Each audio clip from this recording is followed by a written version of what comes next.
डाकोरनाथ ठाकोरनी जगन्नाथपुरी धाम की सनातन धर्म की अपने अपने मात पिता की जय। વારે વારે ટકોર કરીશ, તમને સારું લાગે તો લઈ જજો. તમારા હૃદયમાં બિરાજમાન મારા જગન્નાથને, મારા વૃંદાવન બિહારી લાલને, મારા રાધારમણ લાલને, મારા દ્વારિકાના નાથને નમસ્કાર, પ્રણામ. જગન્નાથની ધરતીને, પુણ્ય ધરતીને પ્રણામ. ભાગવતજીના ચરણોમાં મારી જાતને અર્પણ કરીને, પ્રભુ લાયકાત તો એવી કેળવી નથી, પણ તારાથી ધન્ય થઈ છું. તને નમસ્કાર કરું છું મારા વાલા, તું બધું હાચવી લેશે એવી જ ભાવનાથી ને વિશ્વાસથી આજે અહીંયા બેઠી છું.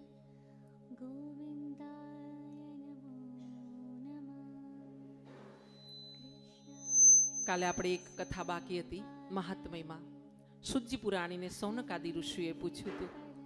શું પૂછ્યું હતું? કે પ્રભુ કળિયુગ આવશે ને ત્યારે તારા આજે પ્રેમી, તારા ભગતો અનાથ બની જશે મારા વાલા, તારા વગર.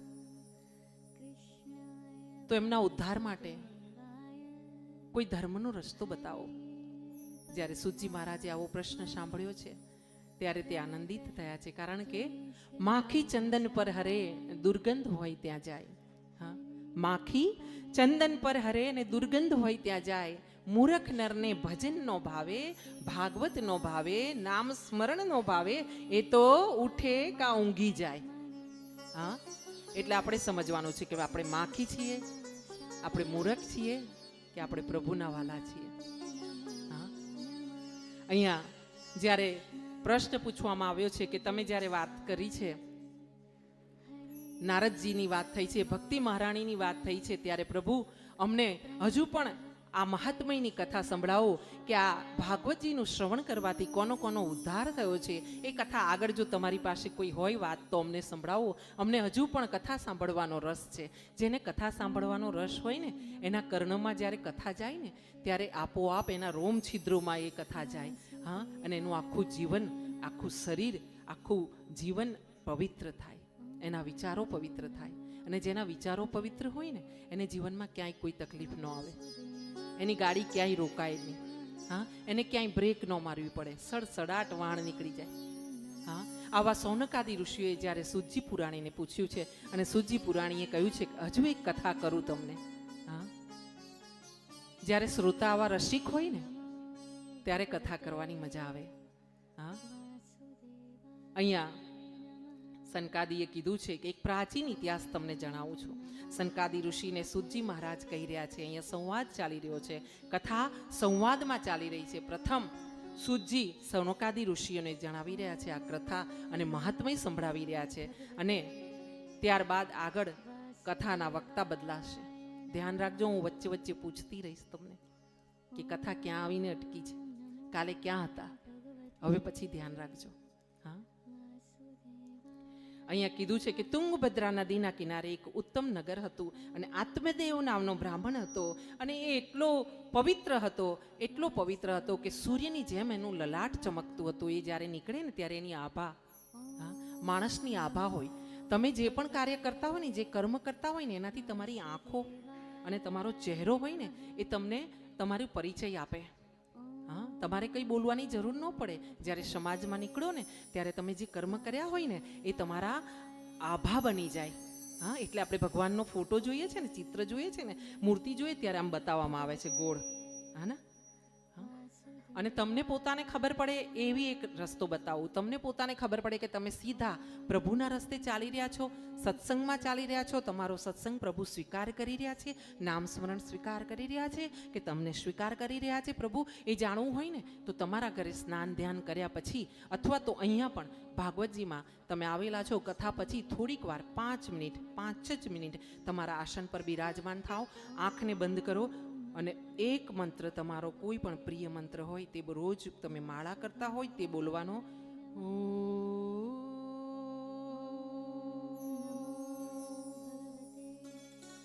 નમો ભગવતે વાસુદેવાય નમઃ. વાસુદેવાય નમઃ.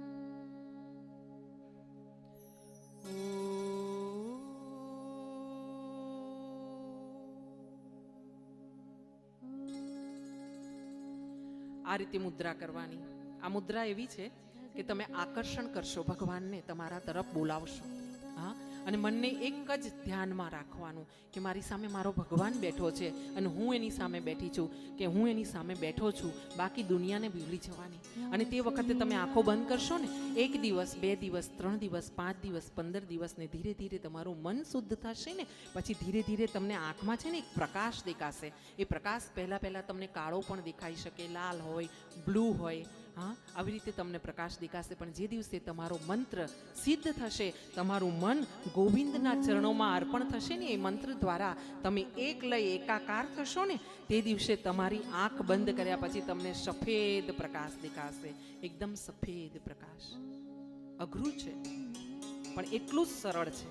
અઘરું છે પણ એટલું જ સરળ છે. ખાલી રોજની 5 મિનિટ તમે તમારી પથારીમાં બેસીને પણ કરી શકો, તમારા દેવ મંદિરમાં કરી શકો, તમે મંદિરે શિવાલય પર જઈને કરી શકો, ભાગવતજીમાં કરી શકો, અહીંયા મંદિરની બહાર ચોક છે ને ત્યાં પણ બેસીને કરી શકો.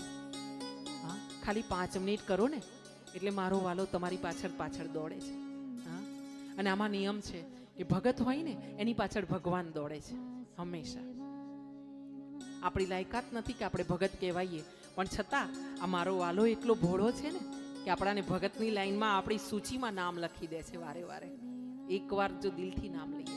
અહીંયા આત્મદેવ નામના બ્રાહ્મણ છે અને એ દ્વિતીય સૂરજની સમાન છે.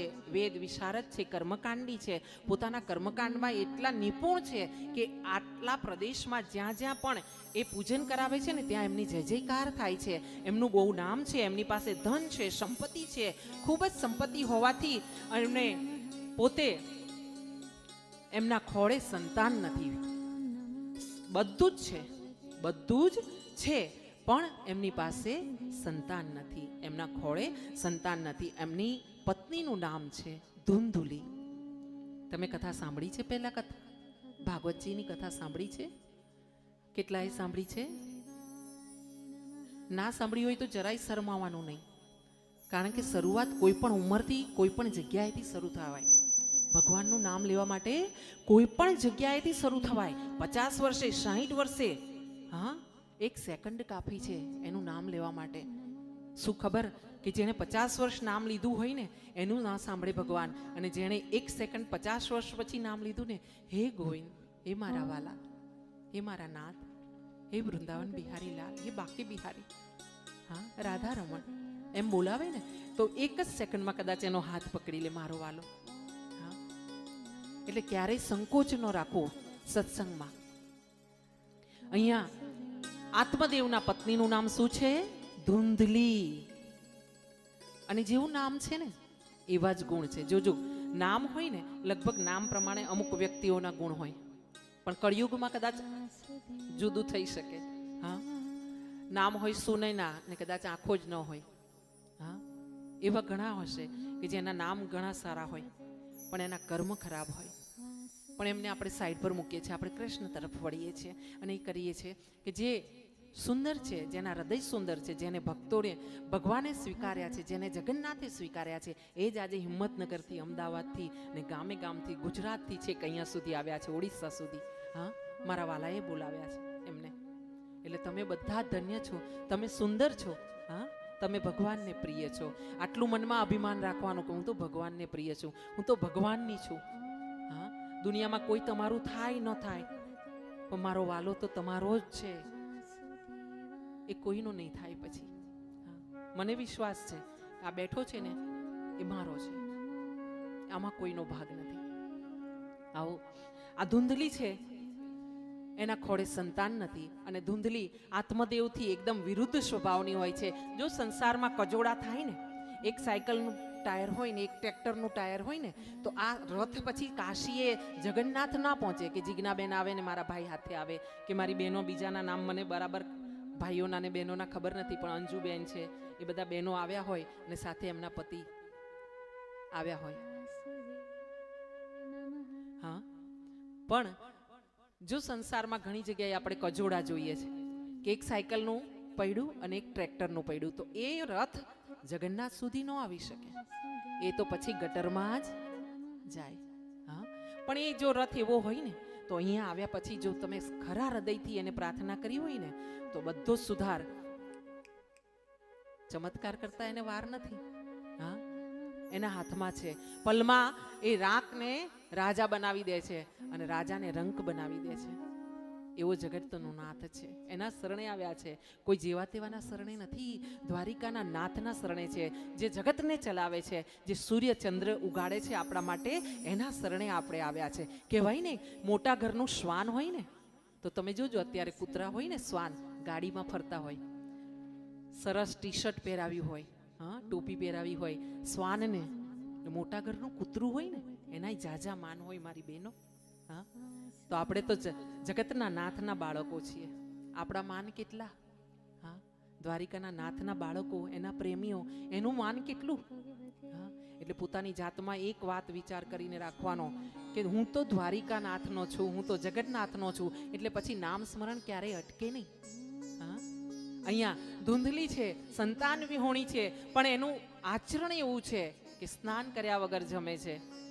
હા, પૂજન પાજનમાં માનતી નથી. ઘણી બહેનો એવી હોય કે જે આસ્તિક ન હોય, ઘરમાં પતિ હોય જે પૂજા કરતા હોય પણ પત્ની પૂજન પાજન ન કરતી હોય. પતિ હોય દેવ સ્થાને જતા હોય, શિવાલયમાં જતા હોય, કૃષ્ણના મંદિરે જતા હોય, મા અંબાને માનતા હોય, પણ પત્ની એ માનતી ન હોય. ઘણીવાર એવું થાય. કાં તો ઊંધું એવું થાય કે પત્ની ઘણા જ ધર્મી હોય, ધર્મમાં માનનારા હોય, પણ પતિ ન માનતા હોય. અહીંયા ધૂંધલીનો આ સ્વભાવ છે અને એનો સ્વભાવ એવો છે કે એ કંકાશ પ્રિય છે. અહીંયા કીધું છે કુપુત્રેણ કુલમ નષ્ટમ કુપુત્રેણ હતમ યશ કુપુત્રેણ ચામૃત દુઃખમ નિરયાતનાહ. એમાં એવું કહેવામાં આવ્યું છે કે કુપુત્ર હોય ને તો આખા કુળનો નાશ થાય છે. અહીંયા સંતાન નથી. આ બ્રાહ્મણ દંપતી છે, એમને સંતાન નથી, પણ એમની વાડામાં એમના આંગણે બાંધેલી એક ગૌમાતા છે અને એમના આ ગ્રહબળ એવા ખરાબ છે કે એમના કર્મ એવા ખરાબ છે ધૂંધલીના કે તેના કારણે આ ગૌમાતાને પણ સંતાન નથી. એમના કારણે આ જે આત્મદેવ બ્રાહ્મણ છે, મહારાજ છે, ભૂદેવ છે, એ ઘણા દુઃખી છે અને આ ખાનદાની માણસ છે, પણ પોતાની પત્ની જિદ્દી છે અને એની આગળ એ લાચાર છે. અહીંયા કહેવામાં આવ્યું છે કે ધૂંધલીને હંમેશા નિંદા પ્રિય છે. જો ચાર મળે ચોટલા ને ભાંગી નાખે ઓટલા. પણ અહીંયા ઊંધું છે. આ ચાર ચોટલા ભેગા થયા છે ને તો ભાગવતજી કરાવે છે, હિંમતનગરની સહેલી મંડળ. હા, અહીંયા ઊંધું છે. આ છે ને અનેકો જન્મના પુણ્ય હોય તમારા માતા પિતાના, ત્યારે આ કાર્ય થાય છે. હા, ફરીને હું કહીશ કે આ જેવા તેવાનું કાર્ય નથી ભાગવતજી લઈને બેસવું. એક દિવસ આપણા ઘરે 2 મહેમાન આવે ને તો એને ચા પીવડાવી હોય ને તો જો ઘરના માણસો આવીને કહે ને કે 2 કપ ચા મૂકજો ને મહેમાન છે, તો અંદર રસોડામાં છે ને બેનનું મોઢું વાંકું થઈ જાય. અત્યારે ક્યાં લઈ આવ્યા? હા, થાય ને, થાય છે. હા, મને અનુભવ છે, હું પણ તમારા જેવી જ છું. હા, સુધરવાની કોશિશ કરી રહી છું, મારો રસ્તો સાફ કરી રહી છું. આ જન્મે નહીં ને તો આવતા જન્મે મને વૃંદાવનમાં વાસ મળશે. ત્યાં હું કોઈ બ્રહ્મ દેવતાને ત્યાં જન્મ લઈશ, પુરુષ તરીકે, ભૂદેવ તરીકે જન્મ લઈશ અને ત્યાં વૃંદાવનમાં મોટી શિખા રાખીશ, ધોતી પહેરીશ અને રાત ને દિવસ ભગવાનનું નામ લઈને દુનિયાને હું એક જ વાત કરીશ, ભગવાન છે, કૃષ્ણ છે, કૃષ્ણને માનો, કૃષ્ણ સિવાય ક્યાંય જશો નહીં, આડાવડા અટવાશો નહીં, કૃષ્ણની પાસે જજો. આ મારી એટલી ઈચ્છા છે અને મને ખબર છે કે મારો વાલો મારી ઈચ્છા સ્વીકારીને બેઠો છે. આવતો જન્મ મારો વૃંદાવનમાં થશે જ. હા, અહીંયા ધૂંધલી છે, એ નિંદા એને પ્રિય છે, ચુગલી પ્રિય છે. હા, પણ આત્મદેવ છે ને એ જ્ઞાની છે, કર્મકાંડી છે, બહુ તેજસ્વી છે અને એમણે ઘણા દાન કર્યા છે કારણ કે એમની પાસે સંપત્તિ અખૂટ છે. હા, પહેલાના જમાનામાં એવું થતું કે બાળકનો જન્મ થાય ને એટલે ભૂદેવને બોલાવવામાં આવતા, ગૃહ પ્રવેશ થાય ને એટલે ભૂદેવને બોલાવવામાં આવતા અને લગ્ન નક્કી થાય ને એ પહેલાં ભૂદેવને બોલાવવામાં આવતા અને ભૂદેવને દક્ષિણા આપીને એમના ચરણમાં પગે લાગીને પછી એમના આશીર્વાદ લેવામાં આવતા. હા, અને આજે જુઓ કે ભૂદેવો નોકરી પર લાગી ગયા કર્મકાંડ છોડીને. હા, કેમ? સમાજ દ્વારા એમનું પોષણ નથી થઈ રહ્યું, એટલે ભૂદેવોએ નોકરી કરવી પડે છે, બીજા કાર્યો કરવા પડે છે. પણ જે ભૂદેવ કર્મકાંડ કરી શકે ને, હું એમને હાથ જોડીને કહું છું, કર્મકાંડ કરતા રહેજો. તમે તમારો જન્મ સુધારો, સમાજને જે કરવું હોય તે કરવા દો. હા, મારા ભાઈને ધન્ય છે કે જે અહીંયા બેઠા છે, મારા વાળા. હા, પૂજન પાજન કરી રહ્યા છે. બાકી સમાજ, મને ખબર છે કે એટલું એમને નહીં જ મળતું હોય, ગામ આખું ભેગું થતું હશે ને તો એમનું એમની ઈચ્છાઓની જે પૂરી થવાની હોય ને, જે જરૂરિયાત હોય ને, એ નહીં મળતું હોય. હા, મેં એવી ઘણી જગ્યાએ દર્શન કર્યા કે જ્યાં મોટા મોટા મંદિર હોય, લાખો રૂપિયાના મંદિર હોય, પૂજનમાં લાખો રૂપિયા પ્રાણ પ્રતિષ્ઠામાં ખર્ચ્યા હોય, ધુમાડે બંધ ગામે ગામ જમાડ્યા હોય ને, જ્યારે હું એના દર્શન કરવા કથામાંથી જાઉં ને તો સાથે ગામના આગેવાનો આવી હોય, મોટી મોટી ટોપી, એ અંદર જઈને હું દર્શન કરું ને ત્યારે મને એક ફરિયાદ કરે. શું કરે? એ લોકો એમ કે આ ભૂદેવ છે ને બેન, એ મંદિરમાંથી છે ને પ્રસાદ ચોરી જાય છે, સિંગદાણા લઈ જાય છે, આવી ફરિયાદ કરે ટોપી. હા, ગામના આગેવાનો. આવી જગ્યા મેં જોઈ છે કે જ્યાં ગામમાં ધૂળ શોધો ને તો ધૂળ ના મળે. પેરિસ જેવા ગામ, હા, એમાં ગામમાં બધા મોટા ભાગે બહાર વિદેશમાં વસતા હોય, એમના નોકરો એમના બંગલામાં રહેતા હોય, સાફ સફાઈ કરતા હોય. અને એવા વ્યક્તિઓના મોઢે મેં સાંભળ્યું છે આ ભૂદેવ છે ને સિંગદાણા પ્રસાદ મંદિરમાંથી ચોરીને ઘરે લઈ જાય છે. ફટ છે તમને, હા, તમારા ગામને ફટ છે, તમને ફટ છે કે તમારા ભૂદેવને સિંગદાણા લઈ જવા પડે છે. તમે શું ધ્યાન રાખ્યું એનું? તમે તમારા ઘરે તમે 100 રૂપિયાની સાડી પહેરો છો કે ભૂદેવને તમે એની પત્નીને 100 રૂપિયાની સાડી આપો છો? એના કરતાં નહીં આપો. હા, તમારા ઘરે 50,000 મહિનો પૂરો થતો હોય તો કમસે કમ એના ઘરે 25,000નો તો પગાર રાખો કે ઇજ્જતથી દાળને રોટલી ખાઈ જાય. સનાતન ધર્મના ભૂદેવ છે. હા, ધરતી પરના દેવ છે. બહુ અફસોસ થાય કે આવી વાતો આપણે અહીંયાથી સામાન્ય વાત જાહેરમાં કરવી પડે. તમારા જીવનમાં ક્યાંય ક્યાંય તમને મોકો મળે ને, ભૂદેવને આપજો. ધરતી પરના દેવ છે, ભૂદેવને દેજો. હા, આવો. આત્મદેવ પુણ્યશાળી છે, એમની પાસે સંપત્તિ છે, એ દાન ધર્મ પુણ્ય કરે છે, પરંતુ એમને હજુ પણ સંતાન નથી. ઉંમર વીતતી જાય છે, ચિંતામાં ને ચિંતામાં આત્મદેવ વિચારી રહ્યા છે કે જો પુત્ર ન હોય ને તો મારી ગતિ નહીં થાય. કેમ? કારણ કે પુત્ર હશે ને તો મારો પૂનમના નરકમાંથી ઉદ્ધાર કરશે, મારું પિંડનું દાન કરશે, મને અગ્નિ સંસ્કાર કરશે. અને આવા વિચાર સાથે આત્મદેવ એક દિવસ મૂંઝાણા છે. જ્યારે કહેવાય ને કે ઘરમાં જ્યારે પુરુષોને ઘરમાંથી સપોર્ટ ના મળે ને ત્યારે એ પુરુષ બહાર જાહેરમાં સમાજમાં સફળ ક્યારેય ન થાય. આ ગાંઠ મારજો બહેનો માટે વાત કરું છું. જે પુરુષને તમારા પતિ, તમારા દિયર, તમારા સાસુર, તમારા બાળકોને જ્યારે ઘરમાંથી સપોર્ટ નહીં મળે ને તો એ બહાર પણ સફળ નહીં થાય. કારણ કે એનું એક મગજ અહીંયા ચિંતામાં રહેશે. હા, કે ક્યારે આગ લાગે, ક્યારે ભડકો થાય એનું ઠેકાણું નથી. હું વારે વારે નારી શક્તિને, બહેનોને કહીશ, સ્ત્રીઓને કહીશ, મા જગદંબાને પગે લાગીને તમને બધાને, તમે તો મા જગદંબાના સ્વરૂપ છો, શક્તિ સ્વરૂપા છો. હા, નમસ્તસ્ય નમસ્તસ્ય નમસ્તસ્ય નમો નમો યા દેવી સર્વભૂતેષુ શક્તિ રૂપેણ સંસ્થિતા. હા, એટલે તમને કહીશ, ઘરમાં કંકાસ ક્યારેય ન કરવો, જતું કરવું, મૌન ધારણ કરવું. જોજો 1-2 મહિના કરી જોજો, ઘર છે ને તમારું સ્વર્ગ સમાન બની જશે. સમાજમાં તમારા નામથી ઉદાહરણ દેવામાં આવશે કે જાઓ જઈને જોઈ આવો પતિ પત્ની કેવા રહે છે, એમના બાળકો કેવા સુખી છે. હા, આવો. અહીંયા ધૂંધલી નિંદા અને ઝઘડારું છે, જેને ચોટે ને લઈને જ છૂટે એવી આ ધૂંધલી છે. આત્મદેવને ઘણી ગ્લાની છે અને જ્ઞાનીમાં એ આત્મદેવ એક દિવસ પોતે નિરાશામાં આત્મહત્યા કરવા માટે વનમાં જંગલમાં નીકળી પડ્યા છે. જંગલમાં ગયા છે અને ત્યાં એમણે વિચાર કર્યો છે કે જો મને પુત્ર ન થવાનો હોય તો આ જીવન મારું વ્યર્થ છે, અર્થ વગરનો છે.